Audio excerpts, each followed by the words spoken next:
पंजाब में मंगलवार रात यानी कि 5 मई की रात महज 3 घंटे के अंदर दो बड़े संदिग्ध धमाकों ने पूरे राज्य की सुरक्षा व्यवस्था पर गंभीर सवाल खड़े कर दिए। पहला धमाका रात करीब 8:15 पर जालंधर में बीएसएफ पंजाब फ्रंटियर मुख्यालय के गेट के बाहर हुआ, जहां एक एक्टिवा स्कूटर में अचानक जोरदार विस्फोट हुआ। सीसीटीवी फुटेज में स्कूटर में तेज आग और धमाका साफ दिखाई दे रहा है। इस घटना के बाद इलाके में अफरा तफरी मच गई और सुरक्षा एजेंसियां तुरंत हरकत में आ गई। पुलिस, बीएसएफ और फॉरेंसिक टीम ने मौके पर पहुंचकर पूरे क्षेत्र को सील कर जांच शुरू कर दी। शुरुआती जांच में इसे संदिग्ध विस्फोट माना जा रहा है। राहत की बात ये रही कि इस धमाके में किसी के हताहत होने की पुष्टि नहीं हुई। जालंधर ब्लास्ट की जांच अभी जारी ही थी कि रात करीब 10:30 पर अमृतसर के खासा इलाके में आर्मी कैंप के बाहर दूसरा धमाका हो गया। स्थानीय लोगों के मुताबिक तेज धमाके की आवाज सुनते ही पूरे इलाके में दहशत फैल गई। पुलिस जांच में सामने आया कि किसी व्यक्ति ने कैंप की बाहरी दीवार की ओर विस्फोटक जैसी कोई वस्तु फेंकी, जिससे लो इंटेंसिटी ब्लास्ट हुआ।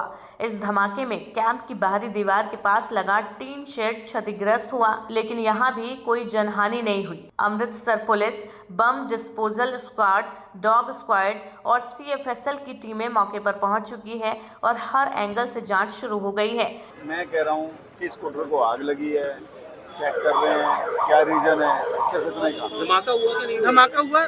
मैं आप भी आए हो, मैं भी आया हूँ, मैंने सुना नहीं है। अभी जो चीज हुई है उसको वेरीफाई तो कर रहे हैं भाई साहब, वेरीफाई कर रहे हैं ना। सर कहा जा रहा है जो गाड़ियां जा रही थी उनके भी एयरबैग वगैरह खुल गए हैं। इतनी तेज ब्लास्ट हुआ है। ਅਸੀਂ कह रहे हैं कि वेरीफाई कर रहे हैं, we are verifying the facts. ठीक है जी। महज 3 घंटे में दो अलग अलग शहरों में सुरक्षा एजेंसियों के अहम ठिकानों के पास हुए धमाकों ने चिंता बढ़ा दी है।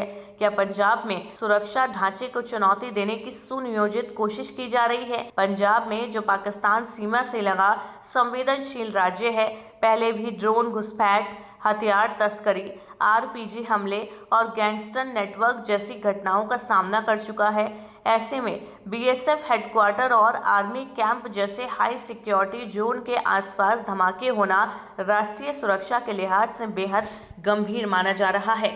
शिरोमणि अकाली दल के वरिष्ठ नेता विक्रम मजीठिया ने इन घटनाओं को राज्य में बिगड़ती कानून व्यवस्था का बड़ा संकेत बताया। उन्होंने मोहाली इंटेलिजेंस मुख्यालय पर आरपीजी हमले, सिद्धू मूसेवाला हत्याकांड, पुलिस थानों पर हमलों और सीमा पार से ड्रोन गतिविधियों का जिक्र करते हुए पंजाब सरकार पर निशाना साधा। वहीं केंद्रीय मंत्री रवनीत बिट्टू ने भी राज्य की कानून व्यवस्था पर सवाल उठाए।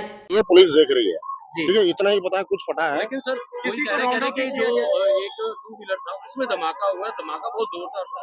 टू व्हीलर में आग लगा है, अब टू व्हीलर ही फटा या कुछ और फटा है वो अभी क्लियर नहीं है। जिसका स्कूटर था उसको हमने क्वेश्चनिंग के लिए पुलिस ने लिया है, ले लिया है, पकड़ लिया है। फैक्ट ये है कि पंजाब में पिछले कुछ सालों में सीमा पार से ड्रोन के जरिए हथियार और नशे की तस्करी के कई सामान सामने आए, जिसमें सुरक्षा एजेंसियां पहले से अलर्ट पर हैं। दूसरा बड़ा तथ्य ये है कि बीएसएफ और सेना के प्रतिष्ठानों के आसपास सुरक्षा आम तौर पर बहुस्तरीय होती है, इसलिए इन स्थानों के निकट विस्फोटक गतिविधियां सुरक्षा प्रोटोकॉल की गंभीर परीक्षा मानी जाती हैं। फिलहाल दोनों मामलों में किसी आतंकी संगठन या समूह ने जिम्मेदारी नहीं ली है, लेकिन एनआईए और केंद्रीय एजेंसियों की एंट्री इस बात का संकेत है कि जांच को बेहद गंभीरता से लिया जा रहा है।